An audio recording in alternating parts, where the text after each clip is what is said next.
First thing we're going to take off is just this little grill clip. So I got two little push button inserts here. Pop those out. Then you actually pop out and then pop up on the grill. And then once you get in here, there's this little clip that you pry up, and then you'll spread the tabs apart on the hole opener. So you disconnect that, and you can actually remove that if you want. Put it back on there so you can pull on that to open the hood.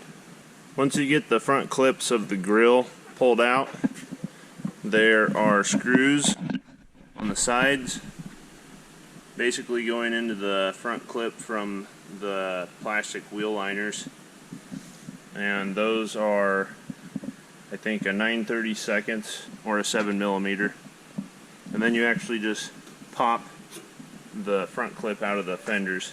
So that's what the front clip looks like there. Then we have the whole core support here, and it's pretty simple too. You're going to need two different star bits, a T25 and a T30, and those two bits will get basically everything out.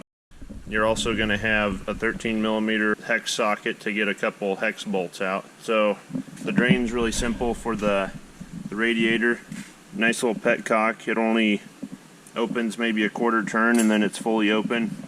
And then you have an AC line down here and one over here. Those are 6mm socket head cap screws. And then pull your radiator hose off top, bottom. There's two wiring clips here, and then your temp sensor here. For these, you pull a pin out, slide it out, and then the clip pulls out. And then same for this guy here. You slide the pin out right there, and this whole thing will pop apart. Once you do that, there's a couple bolts. It's pretty obvious. There's one up here, one over here. Pop those off, and last but not least, take your hood latch cable off. To do that, you work this ball and cable out from the mechanism. It's right here, and then this plastic piece actually just slides out. So you might have to give it a little persuasion with a flathead screwdriver to pry it out, but it's not held in by anything else. And now this whole piece here is separated. We're a little bit farther forward now, and we've taken out the battery, the air cleaner housing over here. We've started loosening up the wiring, just lifting up the harness and the harness cover. And then over on this side, we've removed the intercooler and the windshield washer fluid reservoir. Now, as I'm going, I'm cutting off wires that I know aren't going to be critical to making this engine run. This headlight harness and the hood sensor, as well as the windshield washer fluid level sensors. There's something that's blatantly obvious that you can cut out, like headlights and side markers, etc. Just go ahead and cut those out, and it'll make things a lot easier. For everything else that we're keeping, I use just a pretty basic system. If it's a ground, I just put a piece of tape on it and I don't mark it. If it's something that goes to something, I'll write on it, intercooler or radiator fan or whatever. Now I've disconnected our power steering hoses, removed the power steering fluid reservoir that was sitting there, disconnected the AC lines, disconnected the hose that goes to the radiator and the hose that goes to the pressure tank. So one really fantastic improvement I've noticed from the AHU up to this ALH is how they did their wiring disconnects for the engine to the passenger area. a disconnect box with a panel on top. There's 2 nuts. Pull those off and you can actually disconnect all these little guys right here. That's one of 2 major harnesses passing through the firewall into the cab. So now we have to go into the cab and dress these here. Once we're in the car is where I usually lose my patience. Take a Sawzall, get that stupid dash out of here any way I can, because we have to remove all this wiring. At this point I don't know what's what, so I'm removing all of it to make sure the engine runs outside the car. Plus we're going to have to take the brake pedal and the gas pedal out and remount those most likely in our other vehicle, because they have some pretty sensitive sensors on them to make your cruise control and your throttle work nicely. So we have a lot of stuff to remove in here, and I really don't feel like laying on this floor any more than I have to.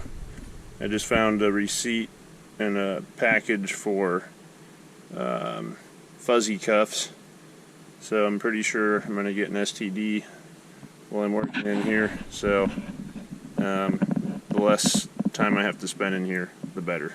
So there's actually plenty of videos already up on YouTube about how to remove all the necessary wiring for this engine.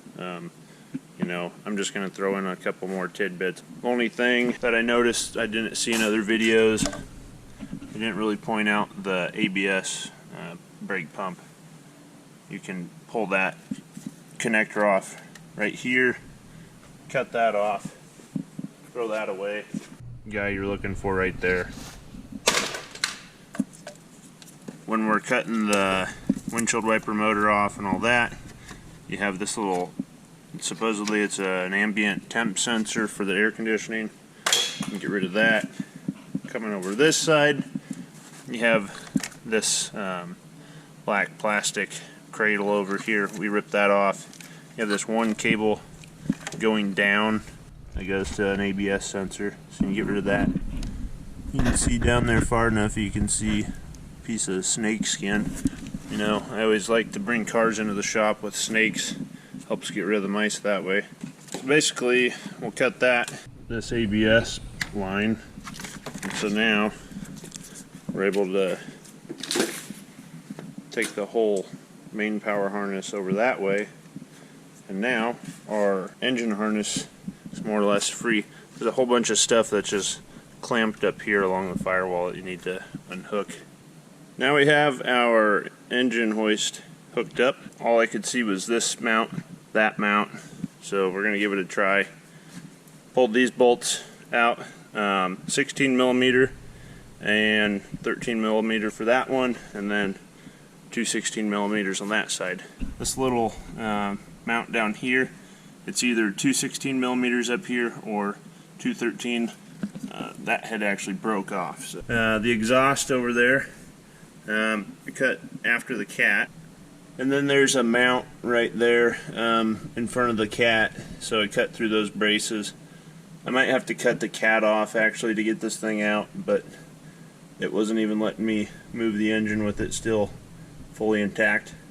Alright, now that we can freely pull the engine in and out, we can see down here we have a transmission cable that we're going to have to remove or sever. What appear to be our 2 heater core hoses, and then going from the fuel filter housing obviously back to the fuel tank, you can just take these 2 hose clamps off, pull that off, should be good to go. Alright, now we have achieved victory. So what ended up happening was the catalytic converter got caught up right there. Couldn't get it to come through by myself. If you had 2 people you could probably do it.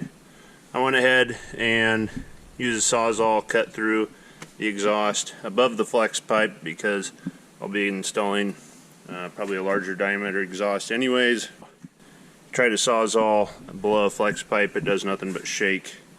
I don't know what Volkswagen makes their exhaust downpipes out of, but it destroyed 2 Sawzall blade, so be cautious of that. Cutoff wheel would be better if you can fit it in there.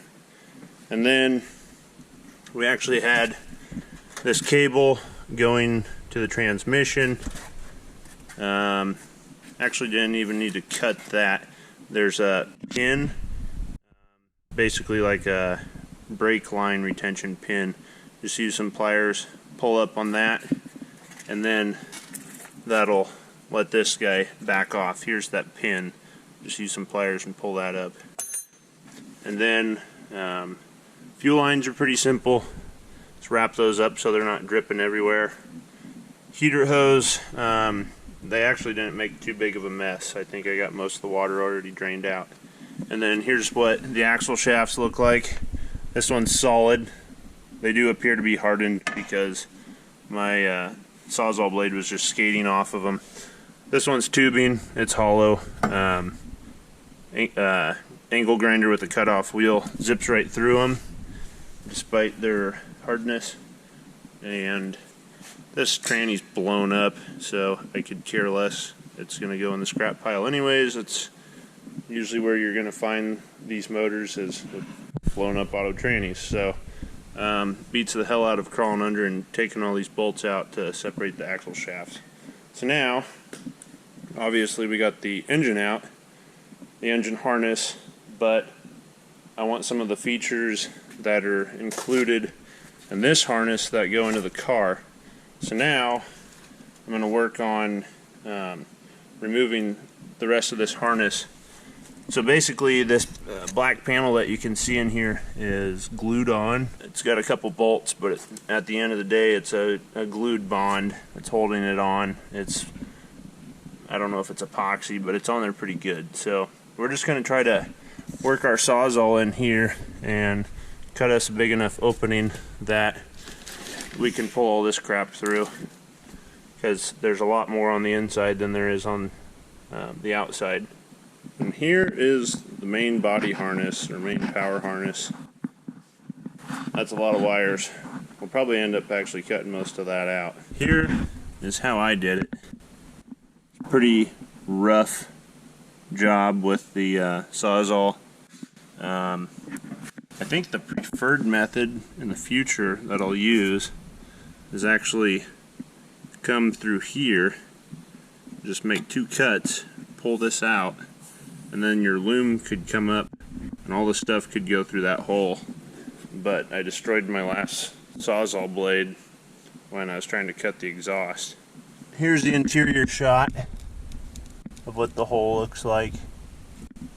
So we ended up taking all the wires in through the passenger compartment here. I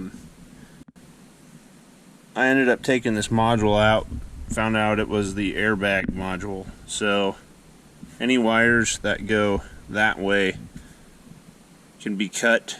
The last thing on the line is actually just the gas pedal wiring. So the only thing we have left to do at this point before we can scrap this car is remove the brake pedal and the gas pedal, because if you want to retain cruise control you have to have both, and I believe you're going to want to have at least the gas pedal just at a minimum. So we finally have everything pulled that we need from the car. I went ahead and pulled the bracket for the brake pedal, gas pedal, and I pulled the gas pedal. All you should need to do is pull the gas pedal. I will have a bracket available that will replicate this. What you will need to pull from the brake is the sensor.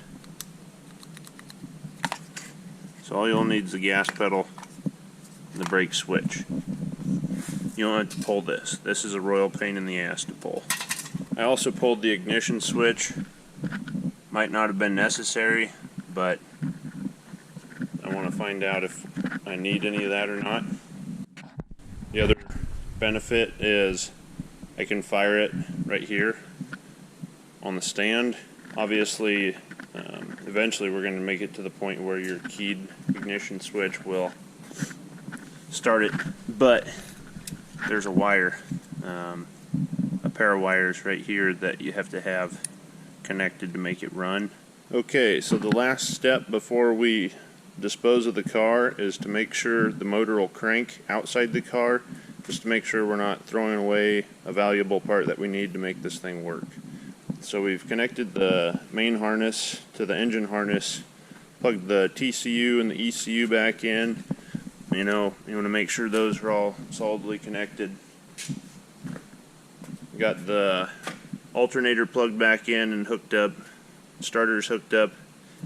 For the transmission, you want to make sure that this is pushed all the way towards the right side of the motor, right side of the transmission. That's what was throwing me off. I had it in neutral when I was moving the car around. Turn our key on.